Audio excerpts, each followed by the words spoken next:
Okay, we're here with Harrison Barnes. If you have a question, please raise your hand. We'll start with Marshall Harris. You have to drag on the audio? No. Hey, Harrison. We saw the video of you guys starting training camp yesterday, looking very familiar with just one person, one basket, kind of back to how things were way back in the day. Given the short length of this training camp to even starting preseason games next week, what's going to be the biggest challenge to the start of the season for you guys as a team? I mean, just making sure that we do everything, I think, in those training sessions to make sure we're prepared. And then, off court, just making sure that, we're plugged in with our team meetings, just kind of understanding our concepts, trying to fast track as much of the training camp aspects that we're not going to get, this week. Is it reminiscent or is it helpful at all, just going back to last season, the way you guys kind of started with another edition of a kind of abbreviated training camp because of the trip to India? Does that help kind of mentally prepare you for what shortcomings you may have because you don't have more time? I think actually the bubble was a little bit similar prep to right now, just because, you have to be conscious about one, COVID safety, just, making sure you're protecting yourself and the coaches, not making sure or preventing the chance that you might miss time. We've seen how, detrimental that can be just in terms of developing chemistry and getting in a rhythm. So, I think for us, kind of having a little bit of that experience and helping the young guys just understand what it takes to be ready is important. James. How's it going, Harrison? Good. How you doing, man? Good. Hey, you guys, there's a lot of roster turnover this year coming into this season. I guess my first question would be, what did Bogey mean to you guys, and how much are you going to miss him this upcoming season? Yeah, I mean, Bogey was my guy. It's tough in this business. When you develop relationships with guys, competing against somebody and then being teammates with them, you definitely become very close. And I think, one of the things that me and the team as a whole miss about him is just what he brought every single day in terms of continuity and competitiveness. Obviously he would go out there, he would compete, he would, everyone would see that part of it. But I think in the locker room, everyone loved him and, obviously wish him the best. Now you've got some young guys now, quite a few new additions. How do you, I mean, you're the veteran now, on this team, but in the league as well. How do you take sort of this flock under your wing and help all of them out? Because there's quite a few of them. Yeah, I mean, the biggest thing with us this year is that our young guys are going to play. So, it's not a matter of saying, hey, when the moment arises, be prepared for X, Y, and Z. It's the moment is going to be here. The moment's going to be here for you in 10 days or 12 days or whatever it may be. So, you have to learn on the fly. Don't be too hard on yourself. Try to stay even keeled. There's going to be ups and downs. But, as a young player, you have the opportunity to be thrown into the fire, and you just got to embrace that. Sean Cunningham. Hey, Harrison, good to see you, man. As a veteran, and you look at just so many changes that happens. We were just talking to Daquan, and I asked him about, when you all get together on the 6th and finally are able to compete. And a lot of times you're going to be meeting new teammates for the first time since you're in individual stages, and then all of a sudden have to play 5 days later. Just what kind of challenge does that pose for you guys, even though you kind of have to embrace it? For us, I think the mentality just has to be, we have to be ready to adapt. There's going to be, some kinks that are going to need to be worked out. There's going to be new personnel. Everyone is, going to have to go through that. And, we're changing our identity a little bit this year. So I think really just having all guys rowing in the same direction, knowing that it's a process, but we're going to figure it out is the most important. And then speaking of just some of those additions, can you kind of give me maybe your thoughts on just what additions you guys brought in? Is there a piece that you're particularly excited about?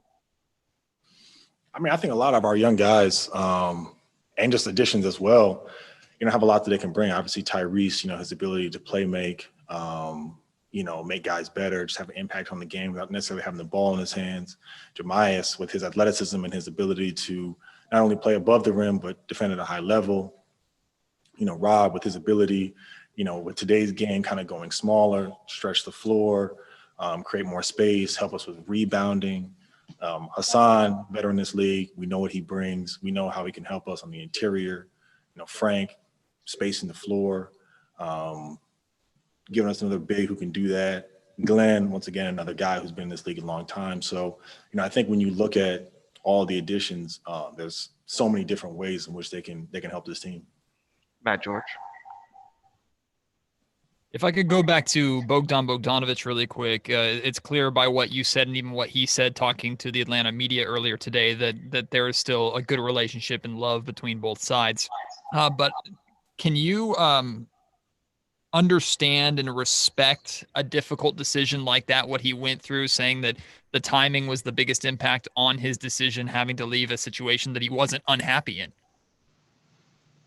Yeah, I mean, that's just part of the business. It's never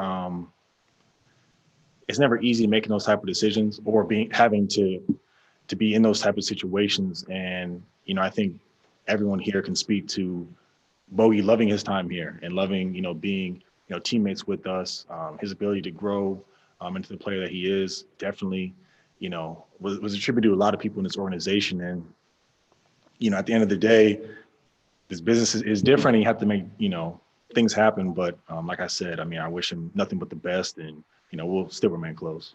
And then you just listed off a lot of the new additions to this roster. One thing Monty McNair said he was trying to do was build a very versatile lineup to be able to match up with different teams and different styles. Can you speak to, as a veteran in this league, the advantages of that versatility, what that brings this team, the confidence that brings on a night in, night out basis?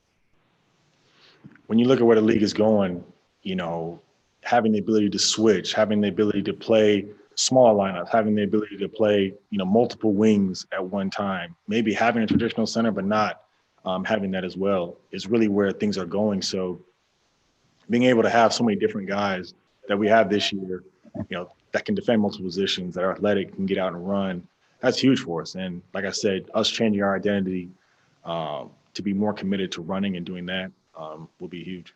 Jason Jones. Hey, what's up, Harrison?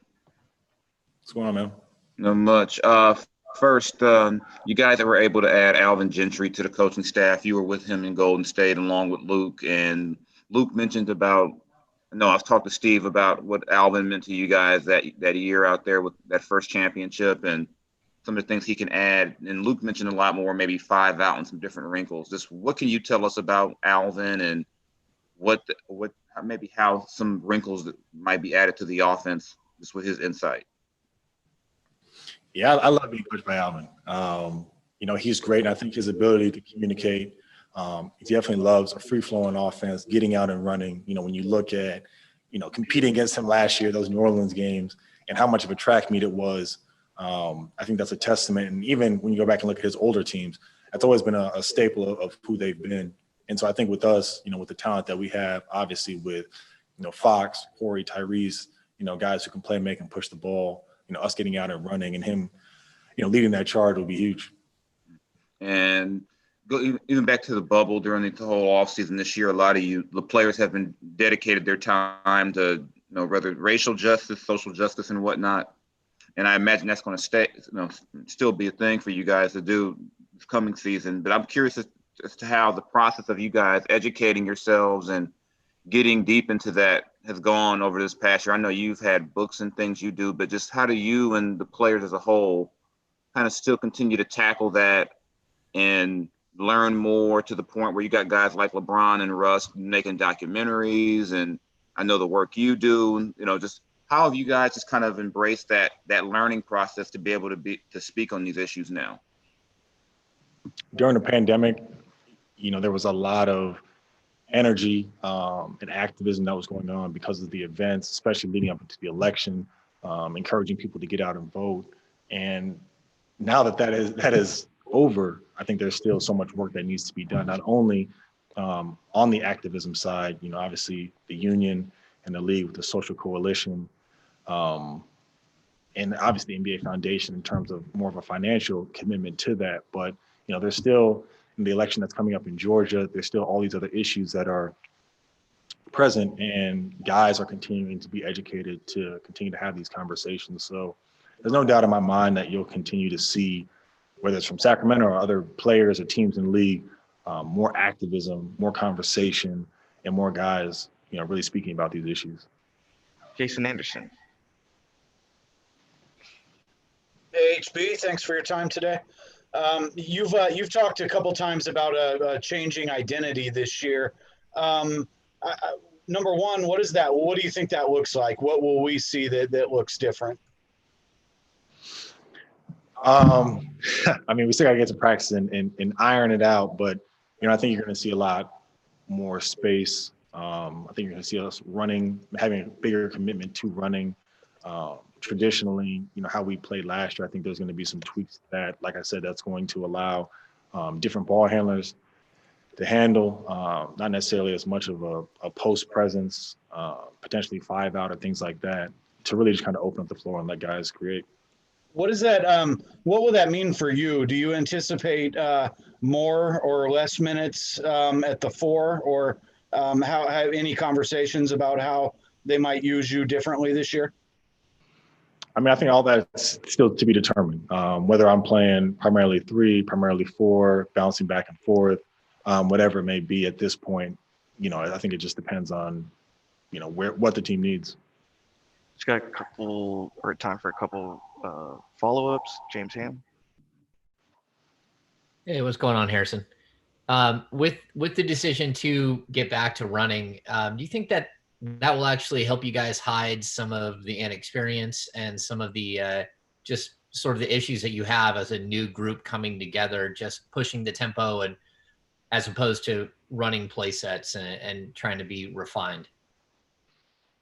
I mean, at the end of the day, I mean, you can't run the entire game. I mean, there's going to be times where you have to execute. So, I mean, that'll still be a focus, but running primarily and getting out and transition will just, one, increase our pace, increase some of the shots that we'll be able to get, but it's just maximizing the personnel that we have. I mean, when we have a guy like Fox, who one of the most dynamic players in the league, to not capitalize on that is criminal. Marshall Harris. Harrison, this time last year, not this time last year, but at the beginning of last season, we were talking about, breaking that streak, as I'm sure you're aware of seasons without a playoff berth. Is that become, the same goal, even harder, easier from what you've seen from your team and other teams around the league? And how much of a wild card will the virus itself be, because of the fact that, if it happens on teams, that could affect how a team plays for weeks? Yeah, I think for us, it's always been about what we're doing. There's, teams always going to make moves. I mean, we saw that last year. We saw that this year. There's always going to be rankings. There's always going to be all of those things. But, what are we doing to control our own destiny? And I think looking back to last season, looking back to the bubble, I think there's plenty that we can do on our end to fix that. But the virus is real. I mean, to be in a season and potentially have somebody, get it, be out 10 days or whatever that may be, and then try to integrate them right back into it, is going to just be a reality that every team in the league is going to have to face. And ideally, it doesn't happen at a critical point where you need to win games. Last question, Sean Cunningham. Yeah, just real quick, the rookie Tyrese Haliburton, obviously another Iowa guy, and him and his college coach talk about you quite a bit in terms of just familiarity. What's that relationship like? When did he kind of become on your radar, and just kind of what have you made of him? Yeah, I've known about Tyrese for a while. I usually try to go back to the ISU practice facility and get shots up, or just see people back when I'm in Ames. So, when he fell to us, it was great, just because I know the kid he is. I know how hard he works. I know what this means to him. I know he'll have an opportunity to come in here and really have an impact, which is, not a lot of rookies get that opportunity. So I'm definitely happy for him. And I know he won't take it for granted. He'll work as hard as anybody in this gym, and it'll be great. Thank you, Harrison. Thank you, everyone. We'll get more information out later on. Thank you.